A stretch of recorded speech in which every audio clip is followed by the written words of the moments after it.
नहीं, सबसे पहले तो मुद्दा ये उठता है कि ये कानून जब लाया गया एक गुप्त तरीके से लाया गया। हमें मालूम ही नहीं कि ऐसा कानून कोई लाया जाएगा। हमने सुना है कि कोई एक्सपर्ट कमेटी बैठी थी। वो कौन सी एक्सपर्ट कमेटी थी, उसके सुझाव क्या थे, ये भी नहीं हमें मालूम। और सडनली आप एक बिल ले आते हो, फिर उस सिलेक्ट कमेटी चले जाता है।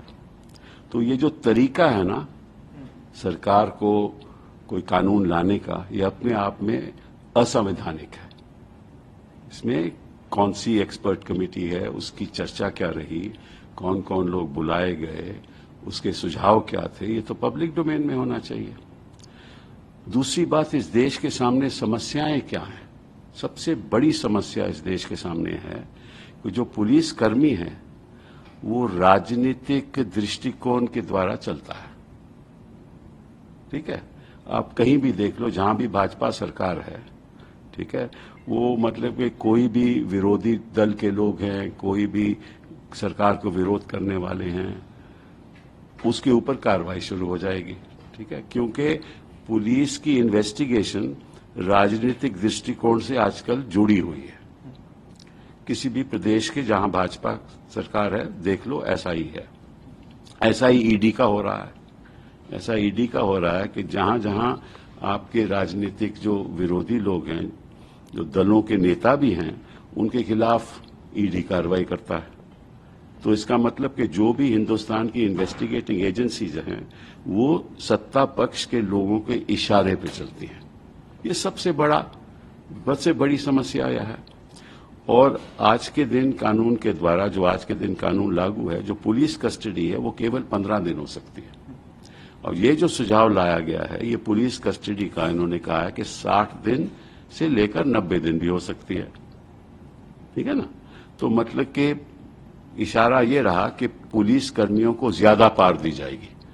तो मतलब जो दुरुपयोग ऑलरेडी हो रहा है उसका और होगा, क्योंकि किसी को आप 60 दिन पुलिस कस्टडी में रखोगे तो निश्चित रूप से अगर वो चाहेगा कि भाई तुम बीजेपी ज्वाइन कर लो, तेरे खिलाफ मुकदमा खत्म कर देते हैं, तो ऐसा तो होगा। पहली बात ये। दूसरी बात, जहां जहां बड़े पुलिस के सामने जो मैं समझता हूं कि ऐसे क्रिमिनल एक्ट्स हो रहे हैं जिस पे पुलिस कार्रवाई नहीं करती, मतलब कि आपने सरकारें गिरा दी तो उस पर कोई पुलिस कार्रवाई हुई? कैसे सरकार गिरी, किनको क्या मोह दिया गया? कभी पुलिस कार्रवाई, चाहे वो उत्तराखंड में जो, चाहे कर्नाटका में हो, चाहे महाराष्ट्र में हो, चाहे मध्य प्रदेश में हो, कभी पुलिस ने कार्रवाई की? क्योंकि इनकी सोच ये है कि आजकल देखो, आप कोई भी अखबार पढ़ो तो आपके सामने क्या दिखेगा? सारी राजनीति कोर्ट्स के द्वारा चलती है, पुलिस के द्वारा चलती है।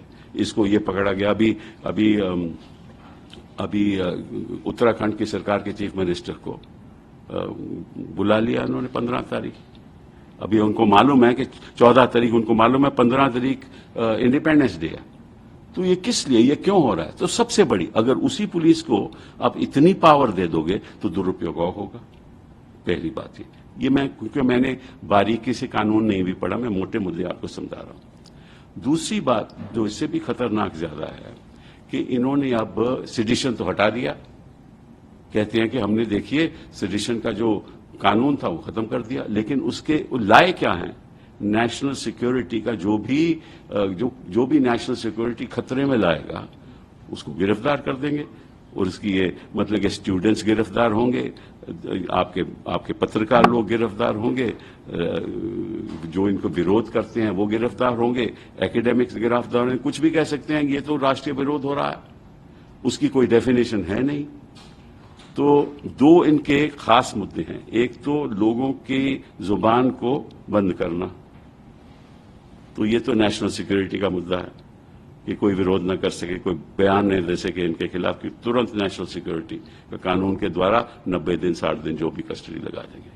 और दूसरा, पुलिस कर्मियों का और दुरुपयोग होना। ये दो मोटे मोटे मुद्दे हैं। बाकी मैंने सारे कानून बारीकी से नहीं देखे, लेकिन कुछ अच्छी बातें भी हैं। लेकिन उसका अभी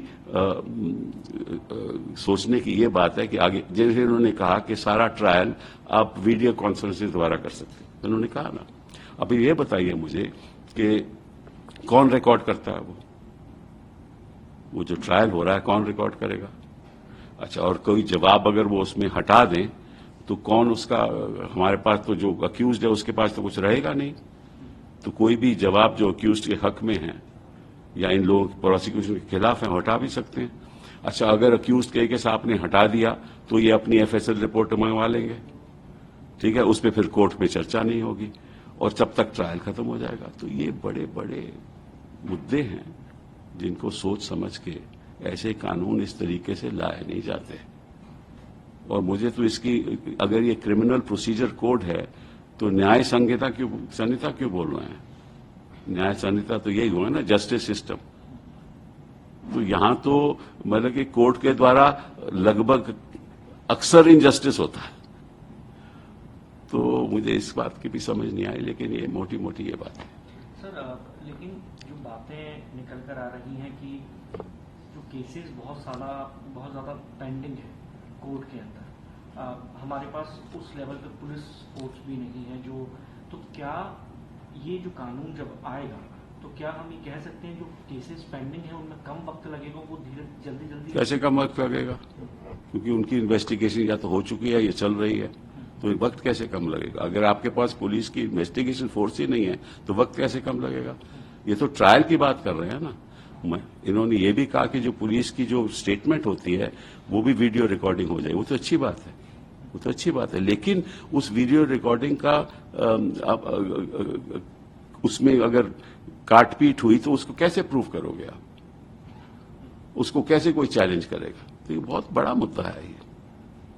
तो मैं नहीं समझता कि, देखिए ऐसा है, ये तो सिलेक्ट कमेटी में गया है, उसके बाद चर्चा होगी इनका। मैं नहीं मानता कि ये कानून 2024 के पहले आएगा, लेकिन ये एक पॉलिटिकल चर्चा होगी कि देखिए हमने, देखो मोदी जी ने कैसा हिंदुस्तान में बदलाव किया।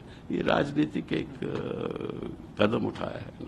सर, क्योंकि आप भी वरिष्ठ वकील हैं, तो आप चाहेंगे कि इसकी जो कमेटी बनाई जा रही है इसके अलावा कोई जॉइंट पार्लियामेंट्री कमेटी भी बने जो इस पर चर्चा करे और बारीकी से एक एक क्लॉज को देखें, ताकि इसका ये तो होगा, वो तो होगा मतलब कि जॉइंट सिलेक्ट कमेटी हो सकती है। अभी सिलेक्ट कमेटी को भेजा है, अब देखते हैं क्या होता है। मेरा क्या नहीं ख्याल कि कोई ऐसा कानून लागू हो सकता है 2024 के पहले, क्योंकि इसके जो नतीजे होंगे इस कानून के मुताबिक, तो वो तो एक ऐसे नतीजे होंगे जिससे जनता को भय रहेगा कि क्या करने वाली है ये सरकार। सर, मणिपुर को लेकर काफी चर्चा हुई, कल प्रधानमंत्री मोदी ने भी बोला, उनसे पहले राहुल गांधी ने भी बोला, लेकिन आज उन्होंने ये कहा कि मणिपुर पर विपक्ष ही चर्चा नहीं करना चाहता था, विश्वासघात लोगों के साथ हुआ है। मैं प्रधानमंत्री जी से पूछना चाहता हूं कि ये जो दंगे शुरू हुए, ये मई 3 से शुरू हुए ना, 4 से 2 महीने वो मौन क्यों थे? अगर वो चर्चा ही करना चाहते थे, सबसे पहले तो उनको बोलना चाहिए था ना कि मेरे राज्य में किसी प्रांत में ऐसा हो जाए और महिलाओं के साथ हो जाए तो मैं उसकी खुलेआम निंदा करता हूं। तो मैं प्रधानमंत्री से उल्टा सवाल पूछना चाहता हूं कि आप इतने महीने चुप क्यों रहे? क्योंकि आप खुद नहीं चर्चा करने चाहते। क्योंकि चीफ जस्टिस ऑफ इंडिया ने टिप्पणी की तो तुरंत आप कुछ सेकंड के लिए पार्लियामेंट जाने से पहले बोले। तो आपको चीफ जस्टिस ऑफ इंडिया क्या इंतजार था कि वो टिप्पणी करेंगे तब आप बोलोगे? आप तो बड़ी महिलाओं की बात करते हो। हाँ, तो पहले आप इसका जवाब दो। तो इसका जवाब जब मिलेगा ना तो देश को पता चल जाएगा कि आप चर्चा करना चाहते थे या हम।